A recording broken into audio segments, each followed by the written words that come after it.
मी सगळं सांगतो म्हणजे की असतं काय SPI काय असतं, NDA काय असतं आणि टोटल तुम्ही कसं अप्लाय करू शकता.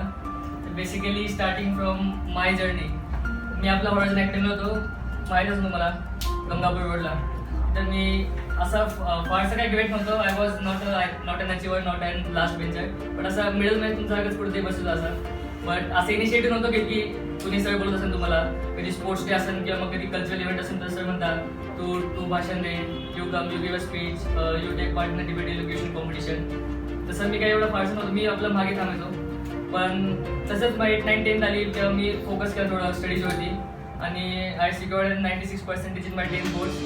तर त्याच्यानंतर मग असंच सगळ्यांचा ड्रीम असतो, तुमचं खूप जणांचं असेल IIT बॉम्बे, रेजोनन्स क्लास लावा, IIT बेस लावा, बन्साल लावा, आकाश लावा. तसंच मला देखील हे होतं की आय शुड जॉईन IIT आणि चांगले एक पॅकेज भेटेल 10-16 लाखाचं. तिकडं म्हटलं घेऊ आता ॲडमिशन घेऊ आपण. मग त्यासाठी मी, माझा भाऊ आणि माझे वडील जे मंत्रालयात कक्षाधिकारी होते, तर आम्ही कोटाला गेलो. राजस्थान, तुम्हाला माहिती असेल ते IIT खूप फेमस आहे. तिथं कोटाला गेलो आणि ॲडमिशन देखील घेतलं मी रेजोनन्स क्लास. रेजोनन्स नाही घेतलं, तिथं 1-2 हफ्ते गेलो आम्ही. थोडं शिकू लागले आणि असेच सगळे बसतात आम्ही, टी-शर्ट घातले एकदम नवीन आणि ॲट अराउंड 300 लोक, 300 आम्ही बोलतो सगळे. ते सगळं समोरून माईक शिकवायचे आणि I was from a state board, I was not from CBSE or ICSE board. तर थोडा आपल्यात न्यूनगंड असतो की आता कसं आपण कोप करायचं NCERT वगैरे. तर असं स्कोप अप झालं हळूहळू. पण त्याच टाईममध्ये आफ्टर 10 एप्रिल एक्झाम, आपण मार्चमध्ये एक्झाम देतो 10ची. तर 10 नंतर एप्रिलमध्ये SPI सर्व्हिसेस प्रिपरेटरी इन्स्टिट्यूटची एक एक्झाम होती. ती माझा भाऊ जो UPSCचा अभ्यास करतो दिल्लीला असतो, तो त्याचा मित्र एक SPIला होता. तर तेव्हा SPIचा एंट्रन्स एक्झामचे फॉर्म निघले होते. तर त्यांनी सहज मला नाही विचारता फॉर्म भरून टाकला असाच. आणि जेव्हा मी पोर्टलला होतो तो बोलला अशी एक एक्झाम आहे, येऊन जा थोड्या दिवस सुट्टीला. मी म्हटलं आता सुट्टी भेटली, येऊन जाऊ आपण मस्त एक्झाम देऊन टाकू. त्याच्यानंतर I came to Nashik and the paper was scheduled at Aurangabad in April after my board exams. तर मी गेलो पेपर, सपोज आता उद्या पेपर असेल ते मी आदल्या दिवशी निघालो आणि गाडीत वगैरे बसलो, मस्त गेलो 1-2 किलोमीटर पुढे गेलो, नंतर गायला हॉल तिकीटच घेऊन आहे. म्हणजे तुम्ही बघू शकता म्हणजे सिरियसनेस किती होती माझ्यामध्ये एक्झामची. मग परत घरी आलो, I took the hall ticket and I went for the exam unprepared. I was not prepared anything for giving any sort of test. But fortunately माझा बेस चांगला होता 8, 9, 10चं math, science and I clear the SPI entrance exam. त्याच्यानंतर मग next procedure असते इंटरव्ह्यूची. ते मला कळलं एक एप्रिल मॅच कळलं आफ्टर 10-15 डेज की you have been shortlisted for interview to join the SPI. मग वडील म्हणाले की तू कुठं SPI चांगलं ॲडमिशन घेतले, कुठं थांब तिथेच मस्त IIT दे, गो टू IIT बॉम्बे. तर मी म्हटलं नाही, आता भेटला इंटरव्ह्यू तर जाऊन तेवढंच. पुण्याला होता माझा इंटरव्ह्यू, तर म्हणे जाऊन मस्त तेवढंच फिरणं देखील होईल आणि मूड फ्रेशन अप होईल. देन असंच अनप्रिपेअर्ड म्हणण्यापेक्षा थोडंसं जास्त काही नाही, बट थोडं आपल्यात थोडं करंट अफेअर वाचले, त्यात थोडं वाचून मी पुण्याला गेलो इंटरव्ह्यूला. देन असा पॅनल बसलो होता मोठा. मी असा मध्ये आलो, गुड इव्हनिंग वगैरे बोलून झालं. म्हणजे इंटरव्ह्यू असा लाईटली केला. क्वेश्चन जसे की you come from this place, tell me something about yourself. आणि जास्त तर 10th बेसवरची क्वेश्चन होते जसे की tell me something about algebra, जॉमेट्रीबद्दल थोडं क्वेश्चन देईल, मीन मीडियन मोड, हा फॉर्म्युला सांग, तो फॉर्म्युला. मध्ये आता कसं मार्चमध्ये एक्झाम झाल्यामुळे मला थोडे फॉर्म्युला तुम्ही सांगून दिलं मग. आणि त्याच्या बेसिस नंतर मला कळलं की 10 डेज नंतर I got short listed in that. ते कसे ते 60 मुलं निवडतात SPIसाठी ऑल ओव्हर महाराष्ट्र. तर I got shortlisted for it and they said you have to join on 16th of Jan for the commencing course of SPI for 11th and 12th. तर मोठा प्रश्न चिन्ह आला, जायचा का नाही. पोर्टलला ॲडमिशन घेतलंय मस्त 2-3 लाख भरून. मग आता इथं काय करायचं. मग आता वडिलांनी विचारलं तुला इच्छा आहे करायची, पण म्हटलं आता ठीक आहे IIT सगळेच करतात, पण थोडं वेगळं काहीतरी आपण युनिफॉर्म जॉबसाठी जाऊ SPIला. But till the time I join SPI I was not aware about anything, what SPI is, what NDA is, and what really the task of SPI is to prepare cadets for joining NDA or any defense forces. तिकडे गेल्यानंतर मी गेलो SPIमध्ये, तेव्हा कळलं की अशी पण एक institute असते जी NDAसाठी मुलांना प्रिपेअर करते. Then I went over them. इकडं मग आमची 11th 12th सगळी प्रोसिजर झाली. 11th and 12th सोबतच आम्हाला NDAबद्दल थोडं मग शिकवायचे, इव्हनिंग क्लासेस. आणि तुम्हाला माहितीच आहे आता डिफेन्स म्हणजे की थोडं पळापळी, मॉर्निंग एक्सरसाइज, PT वगैरे सगळेच येतं. मग तिथं आम्हाला सगळे मग PT असायची थोडी, मग असंच ग्रुप डिस्कशन असायचे सकाळी, फॉलोड बाय डिबेट, एज्युकेशन, असे different sort of sports we played. आणि विशेष म्हणजे आपण सगळे मुलं, तुम्हाला माहिती आहे आपण काय खेळतो घरी असतं की क्रिकेट सोडून दुसरं असं क्वचितच कोण मुलगा असं की त्याला बास्केटबॉल किंवा व्हॉलीबॉल असं एक्स्ट्राऑर्डिनरी स्पोर्ट. पण तिकडे असं झालं की the only sport there was all except cricket. मग तिकडे गेल्यानंतर मग मला शिकावं लागलं आता काय करायचं म्हटलं. तिथं स्पोर्ट होते जसे की बास्केटबॉल, हॉकी, व्हॉलीबॉल, जे फक्त नावापुरते ऐकले होते मी, आणि कधी I haven't played any of them in my school life. मग I learn basketball, boxing, cross country, marathon and different sort of sports. And after 11th, NDA exam is given after completing 12th, or when you are appearing for 12th, between the age group of 16 to 19 years. तर जेव्हा मी माझी 12th appearing होतो मी तेव्हा मग माझी exam आली NDAची सप्टेंबरमध्ये. तर माझी exam I was pretty confident that I will clear the exam because the efforts which I had taken, I knew that I would clear the exam, written exam I am talking about. मग exam आली माझी सप्टेंबरमध्ये आणि छान केला paper. नागपूरला माझं हे होतं, एक्झामिनेशन सेंटर होतं. नागपूरला गेलो मी, मग एक्झाम दिली, maths GAT paper, game exam दिली confidently, and I secured 88% in my CBSE boards in standard 12. त्याच्यानंतर येतं मग माझं बोर्ड एक्झाम झाली आपली मार्चमध्ये 2019ला. त्याच्यानंतर पण माझा सेकंड अटेम्प्ट आला इंडियाचा सेकंड अटेम्प्ट होता माझा 21 एप्रिलला, and I get that exam. I was confident that I could clear this exam, written exam also. Exam दिली, पास झालो, पण जूनमध्ये परत इंटरव्ह्यू आला भोपाळला. यावेळेस मी नेव्ही टाकलं होतं, एअरफोर्स म्हणतो नको, एअरफोर्समध्ये काहीतरी आहे, आपण नेव्ही टाकू यावेळेस, नेव्हीसाठी सिलेक्ट होऊन जाऊ. But this time I was not confident, I was not over confident. Instead I was confident that I have to clear it, because after having such a traumatic condition in my family, अशी condition होती की मला clear करायची यावेळेस काही झालं ते by hook by through. तर मी एक लायब्ररी देखील जॉईन केली आपल्या गंगापूर रोडला. तिथे जाऊन रोज सकाळी जायचो, संध्याकाळी यायचो, सेल्फ स्टडी करायचो, न्यूजपेपर वाचले, बाकीचे काही करंट अफेअर्सचे मॅगझिन, ऑनलाईन व्हिडिओ बघितले, बायजूचे बघितले खूप. म्हणजे I made sure that no stone is left unturned, because I didn't want to take any sort of chance की मला परत रिजेक्ट व्हायचं इंटरव्ह्यूमध्ये. I took all the efforts, indeed you can say 200 efforts, 200% more what I had in my first attempt. I went to Bhopal, I gave my interview, I got recommended for NDA Navy. Then after that 12th JW देखील दिली होती मी, त्यात मला 88% भेटलं. त्याच्या बेसिसवर एक navy technical interview असते, ती देखील मला त्याच्या SMPचा कॉल इंटरव्ह्यूचा, ती देखील इंटरव्ह्यू मी सहज म्हणजे आय गॉट दॅट ऑल्सो. मग ती इंटरव्ह्यूला तो पण देखील भोपाळलाच होता माझा, तो इंटरव्ह्यू पास झालो, and I got recommended for navy technical entry at Indian navy academy at Kerala. मग असं करत दोघं साईड माझं सिलेक्शन झालं. तर मग तुम्ही समजू शकता. मग त्याच्यानंतर सिलेक्शन झालं ऑगस्ट सप्टेंबरमध्ये, मेडिकल सगळं झालं. I was medically fit for India navy academy. त्याच्यानंतर मग माझी पेमेंट डिस्कशन त्या काळात ऑल इंडिया 16ला आहे, फर्स्ट इन महाराष्ट्र. त्याच्यानंतर मग सक्सेस स्टोरी चालू झाली, एक जण भेटायला लागला, कसा केला अभ्यास. पण त्याच्या आधी जे काय स्ट्रगल होता, nobody looks at what struggle you have in your life, but everyone is concerned about what success you have got. Okay, all India rank 16, congratulations. But nobody is indeed concerned from what phase you have been through. आणि कोणाला घेणं देत असं ना तुम्हाला तुमचं काय झालंय, त्यामुळे only you know what efforts you have taken to catch that success. त्यामुळे मग मला माहित होतं जो कोणी यायचं म्हणजे गायडन्स मागायला, कसा अभ्यास केला, त्याला सांगायचो मी असा अभ्यास केला वगैरे, आणि ते सगळं सांगायचो. तर तुम्हाला आता निश्चितच डाऊट्स पडला असेल, म्हणजे SPI काय नेमकी, स्पेशली गर्ल्स NDA काय असतं, हा काय सांगतो नुसता कधीपासून. तर let me clear about it. SPI एक इन्स्टिट्यूट होती, महाराष्ट्र गव्हर्नमेंटने फॉर्म केली होती. It stands for services preparatory institute.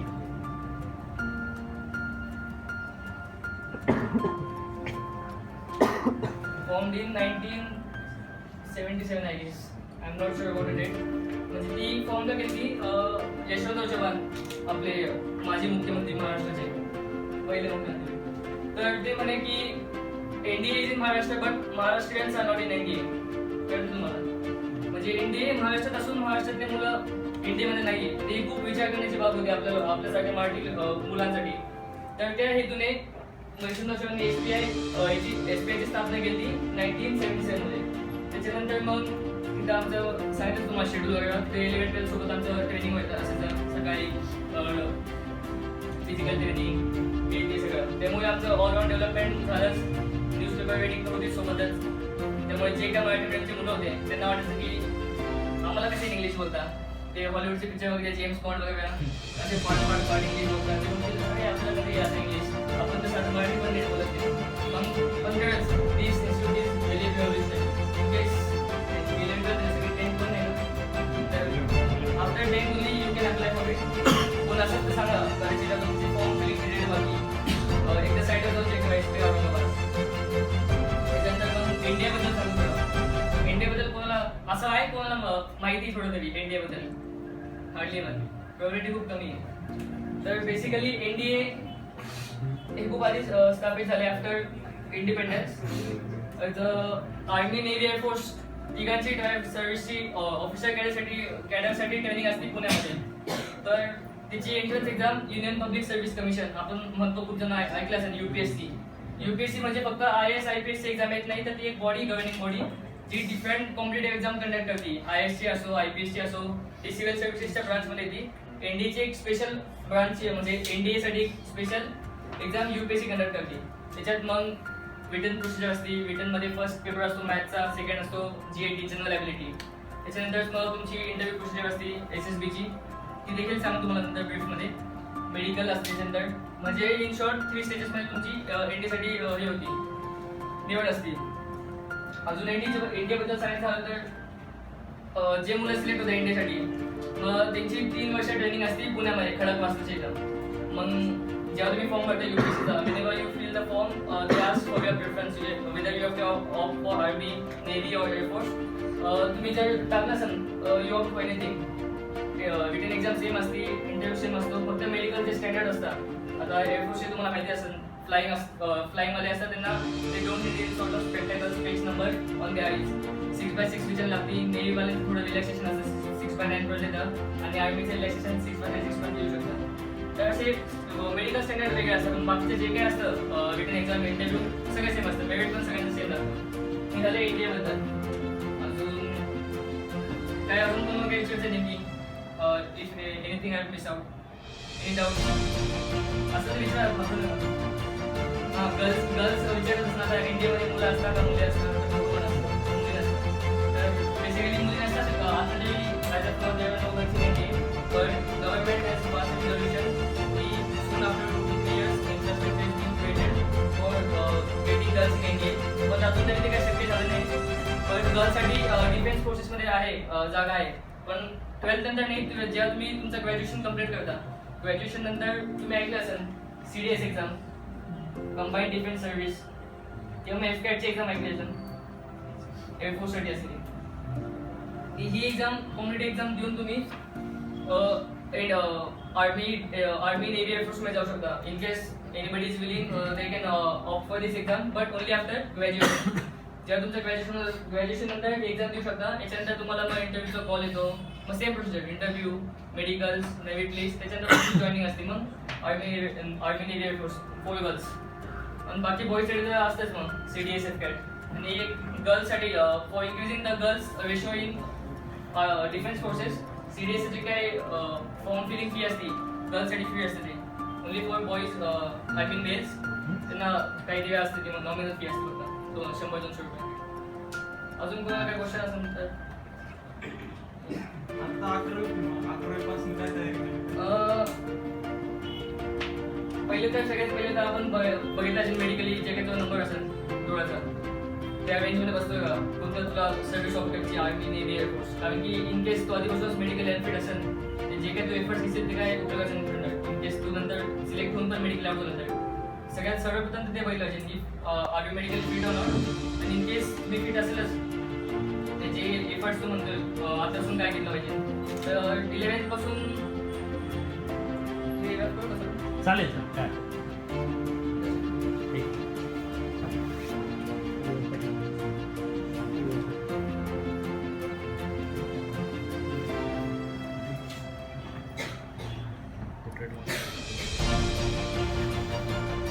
Return एक्झामसाठी खूप बुक्स अवेलेबल असतात मार्केटमध्ये. त्यातली जी 5 पॉईंटर असते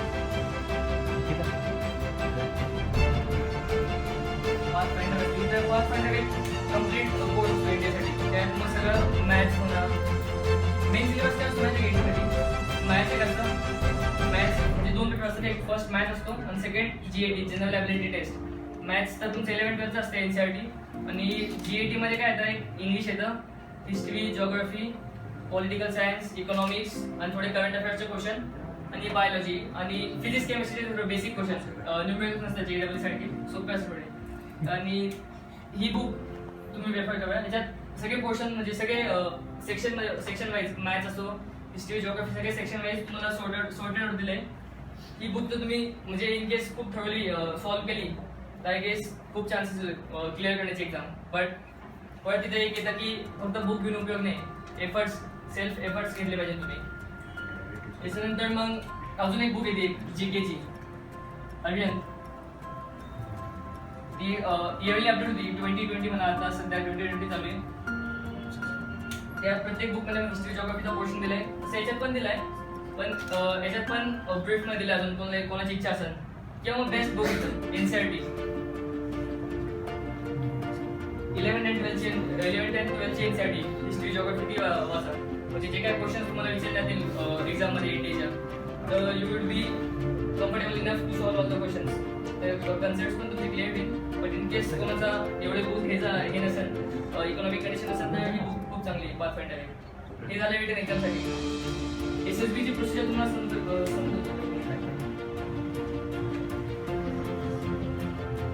इच्छा आहे काय त्याची? SSB म्हणजे काय असतं माहिती आहे का? Service selection board.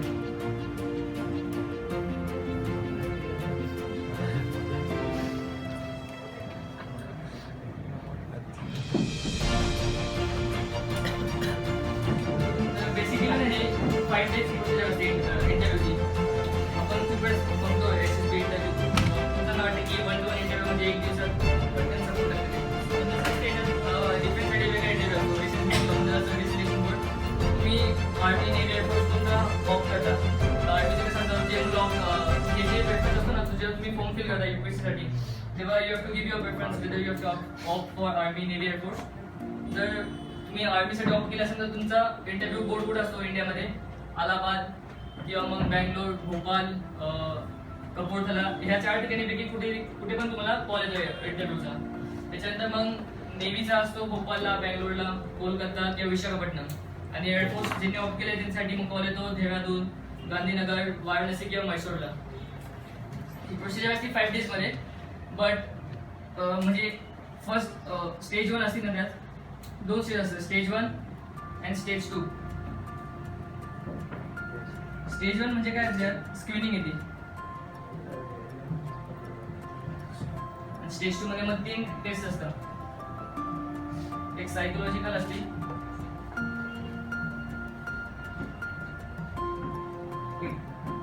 Group taste असते आणि एक पर्सनल इंटरव्ह्यू असतो. तर फर्स्ट कसं असतं, जे तुम्ही सपोज आता माझा सेंटर आला Bhopal, I went to Bhopal for interview for navy. तर पहिले दिवशी काय करतील ते, जवळजवळ ते कसं सेंटर छोटे असताना सगळ्यांना ते अकोमोडेट करू शकत नाही 5 दिवस. मग जवळजवळ किती 90-100 मुलं एका दिवशी रिपोर्ट करतात सेंटरला. बट त्यांच्याकडे एवढी फॅसिलिटी नसते की ते 5 दिवस अकोमोडेट करू शकतात. त्यात पहिला स्टेज काय असतं, स्क्रीनिंग, फिल्टर आउट. फक्त जे काही एलिजिबल कॅन्डिडेट्स त्यांना वाटतं तेच पुढे येतात, बाकीचे पहिल्या दिवशी पण त्यांना भेट पडतात काढा माहिती. तर पहिल्या दिवशी काय असतं, स्क्रीनिंगमध्ये काय असतं माहिती आहे का, हा day 1 समजा तुम्ही इंटरव्ह्यूचा. त्यात काय असतं, मग पहिले ते एक आपली ही असते OAR टेस्ट असते, त्याला आपण ऑफिसर्स इंटेलिजन्स वेटिंग म्हणतो. त्याच्यामध्ये मग आपलं ते वर्बल नॉन वर्बल क्वेश्चन असतात, ॲप्टिट्यूड वगैरे ते इंटेलिजन्स कॉलेजच्या एक्झाममध्ये माहिती असतं. त्याचेच क्वेश्चन असतात, 50-50 क्वेश्चनचे 2 सेट असतात. ते टेस्ट असते आणि त्याच्यानंतर मग एक PPT असते, picture perception and discussion test. त्याच्यामध्ये कसं असतं ना, आता सगळे जास्त असतात, आता आपण हॉलमध्ये बसवतो आणि असा प्रोजेक्टर असतो. तुम्हाला एक फोटो दाखवते, जसं की आता कोण मुलगा असा चालला सायकलवर, मग तो 15 सेकंड्स तुम्हाला तो फोटो फ्लॅश केला जातो. त्याच्यावरती तुम्हाला एक स्टोरी लिहायची असते 80 to 100 आवर्समध्ये, 4.5 मिनिट्समध्ये. मग एक स्टोरी कशी लिहायची तुम्ही की त्याला काही एक स्टार्टिंगला इंट्रोडक्शन पाहिजे, तर मग मेन कंटेंट मग कन्क्लुजन. आता सपोज मी सांगितलं सायकलला एक मुलगा चालला आहे, तर मी काय स्टोरी लिहिली त्याच्यामध्ये, असा माधव नावाचा एक मुलगा आहे, ह्या शहरातला आहे तो रोज सकाळी गावातून शाळेत जातो सायकलवर, मग त्याला ऑन द वे काय काय दिसतं, शाळेतून परत येतो, असं हार्डवर्क करतो. मग असं काही एक स्टोरी लिहायची, एक सेन्सिबल स्टोरी लिहायची, असं काही पण लिहायचं. मग सेन्सिबल स्टोरी लिहिल्यानंतर नाही काय मुलं खूप हुशार असं काय पण लिहून टाकतात. त्याला सायकल दिसते तर तो हे लिहून टाकतो, बाईक दिसते त्याला, बाईक काय केलं काय लिहून टाकतं असं. मग सेन्सिबल स्टोरी लिहायची. त्याच्यानंतर मग पीपीटी मध्ये काय असतं, एक रायटिंग असतं. त्याच्यानंतर मग एक तुम्ही सगळ्यांनी स्टोरी लिहिली ना, त्याच्यानंतर काय असतं मग प्रत्येक जणांना मग 10 ग्रुप करतात ते. After dividing in group of 10, यामध्ये 8, 9, 10 असे पार्ट्स मध्ये करतात आणि प्रत्येकाला असे एका ग्रुपमध्ये बसवतात, एक सेमी सर्कलमध्ये. आणि मग तिथला एक जो ऑफिसर असतो तो येऊन सांगतो की चला एक जण आता नरेटिव्ह इंडिव्हिज्युअल स्टोरी जे काही तुम्ही लिहिलं आहे ते बरोबर. मध्ये एक जण आपण असा सेमी सर्कल बसला असतो ना, असे तो ऑफिसर इथे बसला असतो पुढे, मग एक जण आपापली स्टोरी सांगतो. प्रत्येकाला एक चेस्ट नंबर दिला असतो, चेस्ट नंबर 1, 2, 3, 4, 6 असे दिले असतात. नुसतं माहिती हा आपली स्टोरी सांगा 1 मिनिटामध्ये, सगळे 1 मिनिटात आपली स्टोरी सांगा पटकन.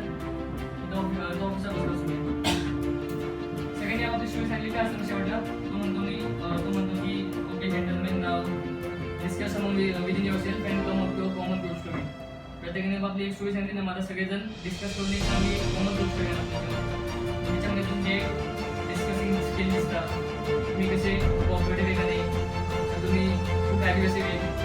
हे काही जण काय असतं की साईडचा बोलतो ते आता माझ्या मी बसतो असा मी बोलायला म्हणजे असं मांडे वाटतं. तर मग ते सगळे तुमचे जे काही एक्सप्रेशन असतात, तुम्ही कसं बिहेव करतात त्याच्यामध्ये ते सगळे दिसून येतात. ते कॉमन ग्रुप स्टेट त्यांचं कधी येत नसतं, फक्त ते तुमचं इंडिव्हिज्युअल हे कसं असतं, बिहेवियर कसं असतं ते बघता फक्त.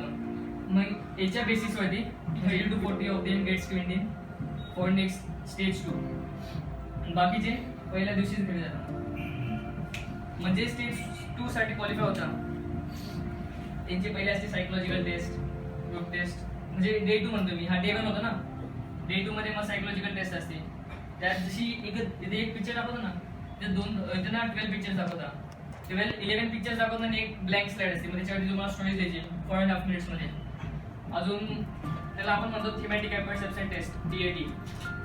सेकंड असते वर्ड असोसिएशन टेस्ट. त्याच्यामध्ये ना 15 सेकंडसाठी एक वर्ड दाखवतो. मग सपोज दाखवला की बुक 15 सेकंडसाठी फ्लॅश होतो, त्याच्यावर तुम्हाला एक सेंटेन्स बनवतो, जे काय पहिलं तुमचं इन्स्टिंक्ट आहे.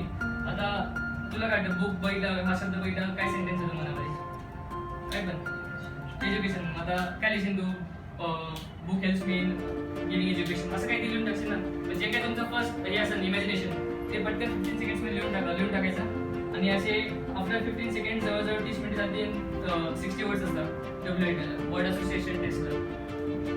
ते फक्त सायकोलॉजिकल टेस्ट सांगतो मी. त्याच्यानंतर मग असते एक सिच्युएशन रिॲक्शन टेस्ट. तुम्हाला एक बुकलेट दिली जाते 60 क्वेश्चन्सची. मग त्याच्यामध्ये दिलं असतं मग 60 सिच्युएशन असतात, जसे की if you are going on a bicycle to the school and you are late and if on the way your bicycle gets punctured what will you do. याच्यासाठी 30 सेकंड असतात. पटकन आपलं जे काही तुमचं हे असेल की आता एक जण लिहिन जवळचं दुकान बघून कोणतं दिसते का पंचरचं, काय की मुलं हुशार असतं की सर माझी सायकल शाळेत जाऊन पंचर होणार असे म्हणतात, नाही काढत पंचर. असे तुमचं माइंड असं नाही की तुम्ही सिच्युएशनला कसं रिॲक्ट करता. हे 30 सेकंड्समध्ये लिहून काढायचं. Maximum you have to do that maximum of you solve maximum situations.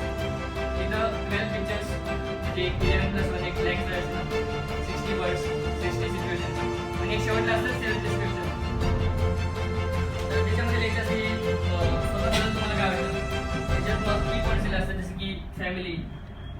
आता मी तुम्हाला विचारलं की सपोज आता याच्या फॅमिलीला विचारलं मी हा कसा आहे, ते तुम्हाला स्वतः विचार करून लिहायचं असतं. की आता मी कोणी येऊन विचारलं की माझ्या फॅमिली मी कसं आहे, तर ते तुम्हाला लिहायचं. फॅमिली तुमच्याबद्दल काय विचार करते, फॅमिली नंतर टीचर्स काय विचार करतात तुमच्याबद्दल, टीचर्स नंतर येतं मग फ्रेंड्स, रिलेटिव्स, आणि तुम्ही स्वतःबद्दल काय विचार करता आणि तुमच्यामध्ये स्वतःला काय इम्प्रूव्हमेंट पाहिजे, what sort of person you would like to be and what you R.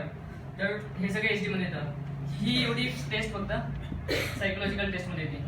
ही चालती जवळजवळ 2.5 तास 3 तास चालते. मग एका जागेवर बसून सगळे असे बसले असतात, थकून जातात सगळे एक टेस्ट लिहून. आणि मग कसं होतं स्टार्टिंगला आपण आपल्या वाटतं I try to portray that I am very good personality. खूप आपण एकदम भारी दाखवू की खूप हेल्पफुल नेचरचा आहे, खूप चांगला आहे. पण त्यांना ते 1-2 पिक्चर कोणतं राहतं, जेव्हा तुमचं ते माइंड ठेवतो ना, माइंड टायर्ड होतं तेव्हा 2-3 पिक्चर नंतर काय विचार करायचं, काय लिहायचं, काय कळत नाही ना, ते ऑटोमॅटिक तुमचं जे काही नॅचरल बिहेवियर असतं ते ऑटोमॅटिक दिसलं त्याच्यामध्ये. कोण असं सेल्फी असेल तर सेल्फी लिहून येते त्याच्यामध्ये. तर फक्त मध्ये जे काही हवा असते फक्त 2-3 मिनिटासाठी असते, नंतर ती सगळी निघून जाते. त्याच्यानंतर मग डे 3 असतो. डे 3 मध्ये काय होतं, ग्रुप डिस्कशन, ग्रुप टेस्ट असते. त्याच्यामध्ये खूप असतं मग ग्रुप डिस्कशन म्हणा, लेक्चर वेट असतं, इंडिव्हिज्युअल लेक्चर वेट. नंतर मग एक ऑब्स्टिकल वेस असते, म्हणजे अशी ऑब्स्टिकल दिली असते, ते थोडं फिजिकल फिटनेस टाईप बघता होते ते. आणि तुमच्या ग्रुपमध्ये कसं बिहेवियर कसं आहे ते बघता. नंतर मग 4th day, day 4, day 3, day 4 त्याच्यामध्ये काय असतं मग personal interview, brigadier colonel rank हे असतं, ऑफिसर्स असतात. एक मध्ये असे रूम असतात छोटे छोटे कॅबिनसाठी, म्हणजे त्या एक जण बोलतात पर्सनल इंटरव्ह्यू घेतात. त्याच्यामध्ये मग विचारतात की tell me something about yourself, how you came, आणि questions relating to current affairs, किंवा मग अजून तुमची लाईफ जर्नी कशी होती बेसिकली. त्याच्यासाठी ना तुम्हाला जेव्हा तुम्ही स्क्रीन करतो ना फर्स्ट स्टेज नंतर तुम्हाला एक फॉर्म दिला जातो, त्याला आपण म्हणतो PIQ फॉर्म. त्याला पर्सनल इन्फॉर्मेशन क्वेश्चन आहे. मग त्यात तुमचं सगळं असतं, नाव असतं, hobby, sports you play, achievements you have had, आणि तुम्ही कुठून येते नेमकी. बेसिकली तुमच्याबद्दल एक शॉर्ट बायो असतो की जो पर्सनल इंटरव्ह्यू आधी म्हणजे हा बायो तिघांना दिला जातो याला म्हणजे तो तुम्हाला जस्ट अनालाइज करू शकतो आधीच तुम्ही याच्या आधी. मग हा पर्सनल इंटरव्ह्यू ऑफिसरकडे नसतो, तो त्याच्या बेसिसवरती आपल्याला क्वेश्चन विचारतो. आता इन केस तू टाकला असेल, याच्यात हॉबी पण असते, आपली हॉबीज मेन्शन करायची असते. त्यात गंमत कशी असते, आता हॉबीज आपल्याला माहिती आहे, समोरच्या क्वेश्चन पाडायचं आपण काय हॉबी लिहू, reading newspaper, nationals in swimming, nationals in basketball, cricket, district level नसेल तरी डिस्ट्रिक्ट लेवल येतं म्हणून, स्टेट्स लेवल. मग त्याच्यामध्ये ना मजा काय येते, मध्ये एकदम असे खूप प्रश्न विचारतात. मग आता सपोज मी टाकलो होतं बास्केटबॉल, प्लेइंग बास्केटबॉल. मी नुकताच 11th मध्ये शिकलो होतो बास्केटबॉल, मला माहित पण नव्हतं एवढं काय. मी टाकलं I like playing basketball and cricket. त्याला माहिती आहे क्रिकेट तर मला सगळे खेळतात, मग बास्केटबॉल तिने मला घेतलं होतं. तो बरं ठीक आहे, tell me dimensions of court, बास्केटबॉलचं कोर्टचं. तर साहजिक सगळे लर्न करून घेतलं ना, आपला हॉबी टाकलेलं आहे, ते लर्न केलं. मी सांगितलं असे असे डायमेन्शन असतात कोर्टचे, त्याला कळलं अरे हा अभ्यास करायला वेळ का, तिने अजून घेतलं. मग तो म्हणतो आता तुम्ही इथून पाहिजे तर हाईट किती असते बास्केटची, म्हटलं सर 10 फीट असते, ते पण लर्न केलं. अच्छा okay, you know, good good good, ते पण झालं. मग तो विचार करतो अजून कसं घ्यायचं. तिने नंतर काय विचारलं क्वेश्चन, तो आता your standing 10 meters from the basket and how would you shoot the ball, with what velocity and with what projectile angle. आता म्हटलं की फिजिक्स लागेल, एवढा अभ्यास केला नाही, आता कसलं प्रोजेक्टाइल अँगल मला काही माहित पण नाही त्यातलं. मग सांगितलं sir I don't have any idea about it, I will tell you afterwards. मग असे क्वेश्चन विचारले तुम्ही, ट्रिकी क्वेश्चन विचारतात की जेणेकरून तुम्ही तिथे स्टक होईल आणि यू लूज युअर कॉन्फिडन्स, आणि जे काही ठेवायचं तुम्ही सगळं सांगून देईल. बट शक्यतो try you shouldn't bluff in this PIQ. खोटं काही नका सांगू, हॉबी तसं तर काही नका लिहू. तर इन केस असेल तर मग you go well prepared about it, की कोणत्या अँगलने काय क्वेश्चन विचारू शकता. आणि खूप जण काय करतात, रीडिंग न्यूजपेपरमध्ये पण एक मजा येते. म्हणून आता आय रीड न्यूजपेपर, त्याच्यात किती विचारलं मग ते you have internet facility at home.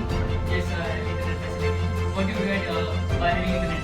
आता आपण जेव्हा इंटरनेट असलं गेम्स खेळा, फेसबुक, इंस्टाग्राम, चॅटिंग ते. बट मला सांगता no sir, I have YouTube, I watch current affairs video every day, I watch Byju's IAS, I watch study IQ.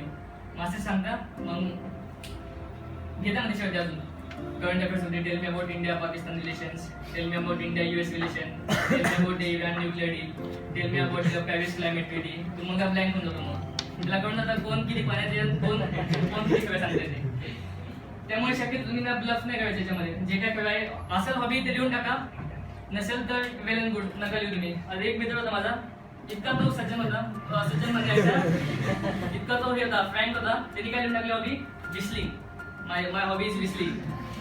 तर मग इंटरव्ह्यू ऑफिसने तिला विचारलं, tell me any 2 things, good quality of whistling and bad quality of whistling.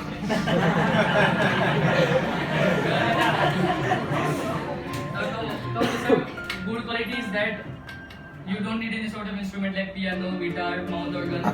You can whistle anywhere and म्हणजे तुम्हाला काही गरजच नसते कसली. आणि तो tell me one bad quality.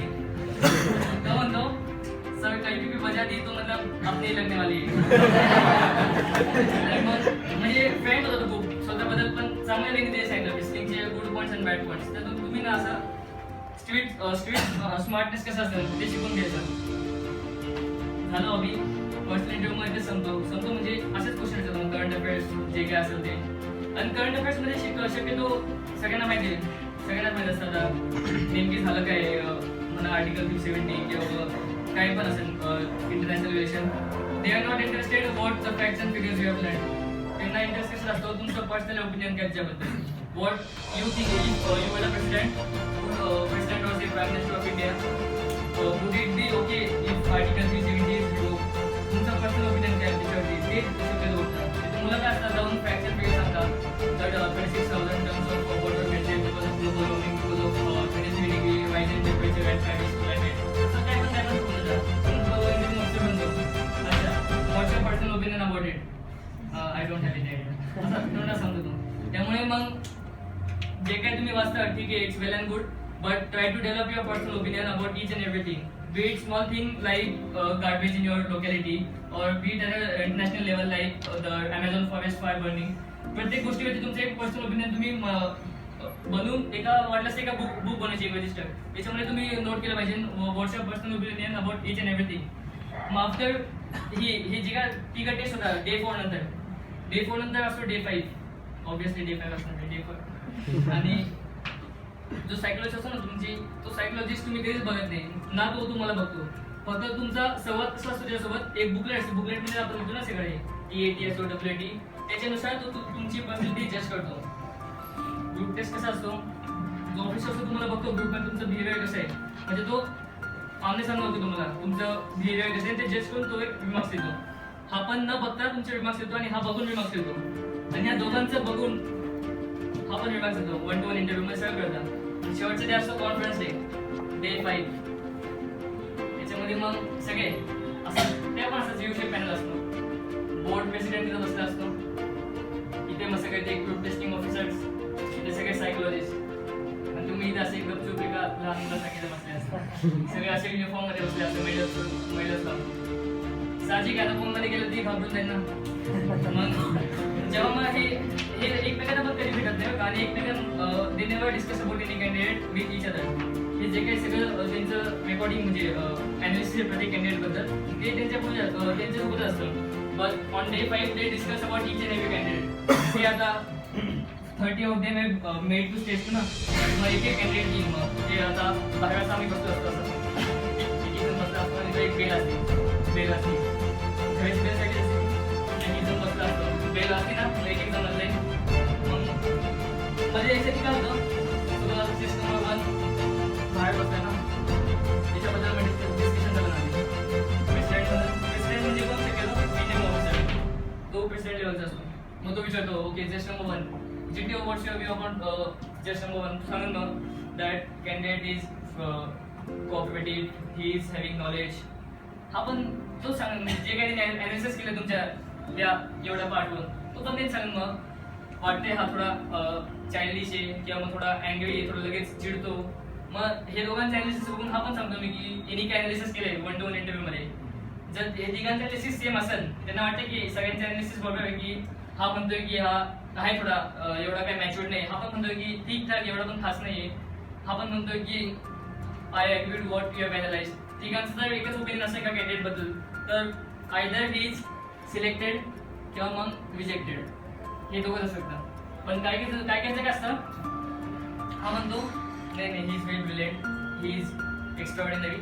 हा त्यात म्हणतो I don't think so he is not so extraordinary he is from याच्या नॉलेजबद्दल म्हणतो मी की he is not having much sort of knowledge किंवा मग हा कॉपरेटिव्ह नाही आहे. आणि तिने तर काही वेगळंच ॲनालिसिस केलं असतं इंटरव्ह्यू ऑफिससाठी.